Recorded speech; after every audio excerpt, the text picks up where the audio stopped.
Hi friends, ఈరోజు మనము cabbage వండుకోబోతున్నాము.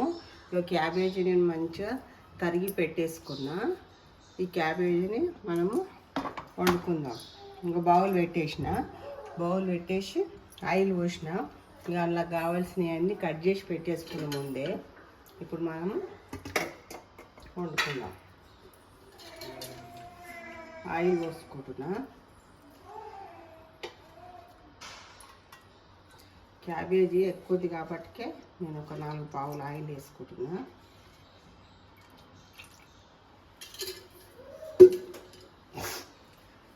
వేసుకొని ముందు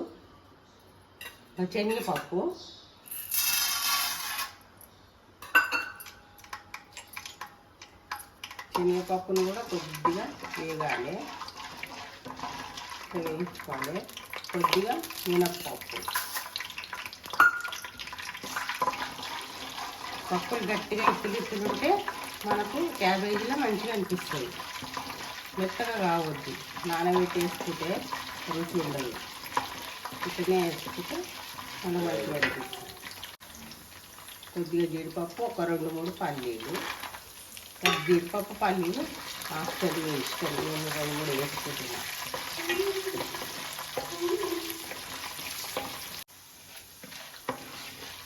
ఇక సన్నగా వెల్లుల్లిపాయలు సన్నగా తరిగేసి పెట్టేసుకున్నా. వెల్లుల్లిపాయలు వేసుకోవాలి. వెల్లుల్లిపాయలు కూడా వేయించుకొని ఇప్పుడు పచ్చిమిర్చి కట్ చేసి పెట్టేసిన నేను ముందే. ఇక పచ్చిమిర్చి ఇక నేను ఎర్రకారం వేసుకోను, ఎందుకంటే అందుకే పచ్చిమిర్చి ఎక్కువ వేసుకున్నా. ఎర్రకారం కూడా వేసుకోవచ్చు, ఇష్టం. ఇక ఉల్లిపాయలు ఒక పెద్దది, ఒక ఉల్లిపాయ కట్ చేసిన.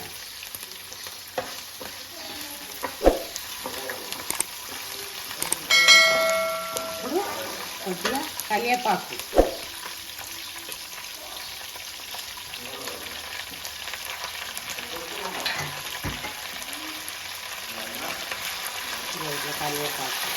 ఇవన్నీ వేసుకొని మనం వేయించుకోవాలి. కొద్దిగా వేగిన తర్వాత అప్పుడు మనం క్యాబేజ్ వేసుకుందాం.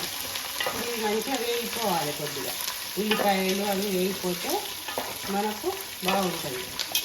ఎందుకంటే ఈ ఎడల్పులు పెట్టుకున్న చేపల కూర ఉంటుంది, అది పెట్టేసుకున్నాయి ఇట్లా ఫ్రైలాగా మంచిగా ఉండాలని ఇలా వేసేసి వండుతున్నాము.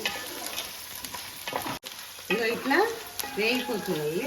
ఇప్పుడు మనం ఇళ్ళకు కొద్దిగా అల్లం పేస్ట్ వేసుకుందాం. మనం వెల్లిపాయలు వేసుకున్నాం కదా, అల్లం పేస్ట్ కొద్దిగా వేసుకోవాలి. కొద్దిగా అల్లం పేస్ట్ వేసుకొని మనం ఇళ్ళకు కొంచెము మిరియాల పొడి వేసుకుందాం. మిరియాల పొడి వేసుకొని ఇప్పుడు కొద్దిగా ధనియాల పొడి, ఇప్పుడు పసుపు సరిపడా పసుపు వేసుకోవాలి. పసుపు వేసుకొని మిరియాల పొడి మనం పచ్చిమిర్చి వేసుకున్నాం కదా, ఇప్పుడు దాన్ని సరిపడా ఉప్పు వేసుకోవాలి.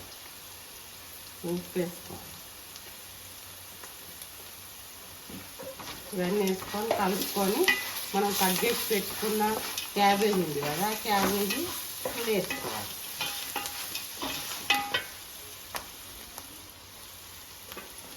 ఇట్లా క్యాబేజీ వేసేసుకోవాలి. క్యాబేజీ వేసుకొని ఇది మంచిగా మెల్లగా సిమ్లో పెట్టుకొని వేయించుకోవాలి. లేకపోతే నీరు వచ్చేసి మన కర్రీలాగా అయిపోతుంది. మనకు కొంచెం పొడిలాగా ఉండాలి కదా.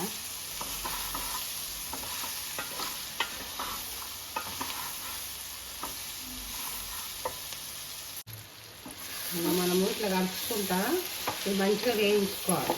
మూత పెట్టుకుంటే ఇట్లా మెత్తగా అయిపోతుంది. ఇట్లా మూత పెట్టుకోకుండా ఇట్లా వేయించుకుంటే పొడిలాగా ఉంటుంది.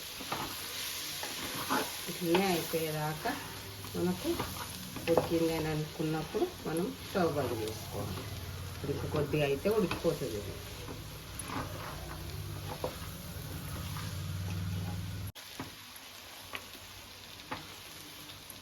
ఇక కర్రీ అయిపోయింది. ఇప్పుడు మనం ఇంట్లో కొద్దిగా కొత్తిమీర వేసుకొని కొద్దిగా షాజీలు కలుపుకుందాం. ఇక కొద్దిగా కొత్తిమీర,